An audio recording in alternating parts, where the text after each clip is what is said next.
Hello and welcome back to An Old Man Watches, where today I'm going to be talking about the fourth movie in the Starship Troopers franchise, the 2012 animated film Starship Troopers Invasion. The film begins at Fort Casey, a Terran Federation base located on an asteroid that is now crawling with the insectoid alien menace known only as the Bugs. The situation at Fort Casey is unsalvageable, so Federation deploys mobile infantry troopers by dropship to cover the evacuation of survivors and blow up the base.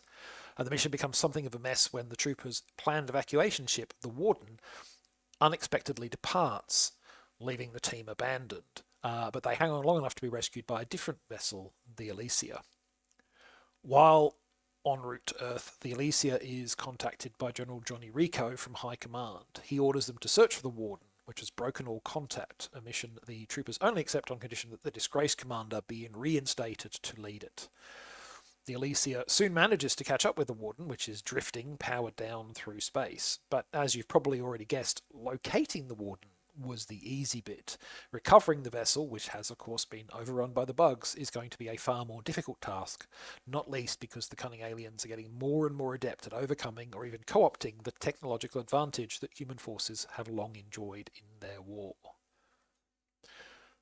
So this was released 15 years after the original Starship Troopers movie, and it more or less follows on from the narratives established in the three live-action films that preceded it. Original Starship Troopers screenwriter Edward Neumeier was attached as an executive producer to this movie, though he later said that he ended up having very little input to the film. Scripting duties were instead passed on to Flint Dill, who worked from a story outline prepared by the creative team at Solar Digital Arts, who were doing the animation. Dill had primarily worked in TV and video game writing before this, though he had some experience with animated films, notably the Transformers movie from 1980 and American Tail 2. And he was credited as one of the writers on the 2005 film Venom. That's not the superhero movie starring Tom Hardy, to be clear, but a supernatural slasher movie. Dill hasn't written another movie since this one, if IMDb is to be believed at least. And honestly, having watched Starship Troopers Invasion, I'm not all that surprised. This is a pretty flawed script, and let's start with one of its issues. So there's a scene in the original Starship Troopers film where the entire platoon, men and women alike, hit the showers together. Now, obviously, one of the primary motivations for this scene is the voyeuristic impulse. But the scene also tells us something about these people and the society in which they live. None of the characters act like showering together is in any way an intimate, let alone sexual moment. Their conversation entirely focuses on professional questions. Why did you join the military? And none of the characters pay the slightest attention to anyone else's naked body.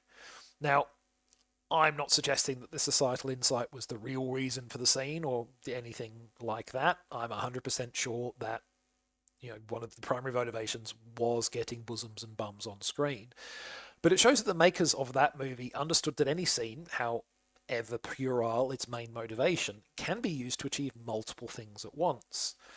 Now, why am I talking about this? Well, because it makes a telling contrast with this movie. There are three scenes with nudity in the first act of this movie, and it's painfully obvious that they exist solely to show off some CGI breasts. The fact that a woman is nude, and it is, of course, always a woman who is nude, is the entire focus of the scene, not just from the camera's perspective, but also from that of any other characters who happen to be involved in the scene. This lack of deftness, the inability to do more than one thing with a scene or to add nuance to the action, is to my mind the greatest weakness of the script throughout this movie. It makes for a static and sometimes disengaging, unengaging narrative. And it's not the only problem. You know when you were a kid and you do those join the dots pictures? Do kids today still do join the dots pictures? I am old. But anyway, if you know what I mean, you'd end up like drawing a dog or a clown or whatever the dots were supposed to form, but it would never look quite right because you'd just kind of gone straight from point to point without an understanding of the proper curves that should be used to connect the dots. This film is kind of like that as it works its way through its so we basically just did Aliens meets Event Horizon storyline. It knows the various plot points it wants to get to and the order it wants to do them in, but the connection between them lacks any grace. It just plods from A to B to C like a kid learning the alphabet for the first time, or a kid drawing straight lines between dots to make a very wonky looking clown. The stiffness of the film's narrative is sometimes matched by the animation, which to my mind sacrifices dynamism and a sense of movement in its pursuit of photorealistic character models. Now, some of that was doubtless a factor of cost. With an estimated budget of $5.5 million, this entire movie cost about as much as 3 minutes of footage from Pixar's Brave, which came out the same year.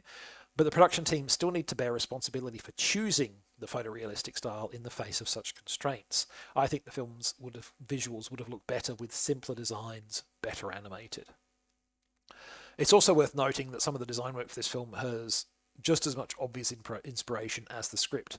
The alien queen introduced to the movie franchise here, for instance, looks very much like she just walked straight off of James Cameron's Aliens set. Now, these significant weaknesses are something of a shame because there are a few things the movie does do right. Some of the set design is pretty good, for instance, much better to my mind than the character designs, but probably the biggest thing the movie does well is setting up its secondary characters. It has quite a lot of these, presumably because, much like the movies that inspired it, it needs a bunch of people to kill off in order to create a sense of jeopardy. And both in terms of giving these secondary characters their own distinct backgrounds and personalities, and in terms of making it feel like any of them could die, Dill's script actually does pretty good work. It's actually more successful here than it is with the returning franchise player characters of Johnny Rico, Carbon Ibanez, and Carl Jenkins, none of whom really enjoy any new development or feel at any real risk. Ultimately, this is probably only worth checking out if you're a Starship Troopers completist tragic, like I am. And the movie did eventually spawn a sequel, the 2017 offering Starship Troopers Traitor of Mars, which I will probably track down one day. Next time, back in the early 90s, I was a big fan of Frank Miller's Sin City comics, especially the second entry in the series, A Dame to Kill For. So when I heard in the mid-noughties that it was getting a big screen adaptation, I was pretty excited. And then when the movie finally came out, nearly a decade later, well, let's just say that next week's video is not going to be an effusive one. But that is next time. Until then, thanks for watching. I hope you've enjoyed it. And if you've seen Starship Troopers Invasion, let me know what you thought of it.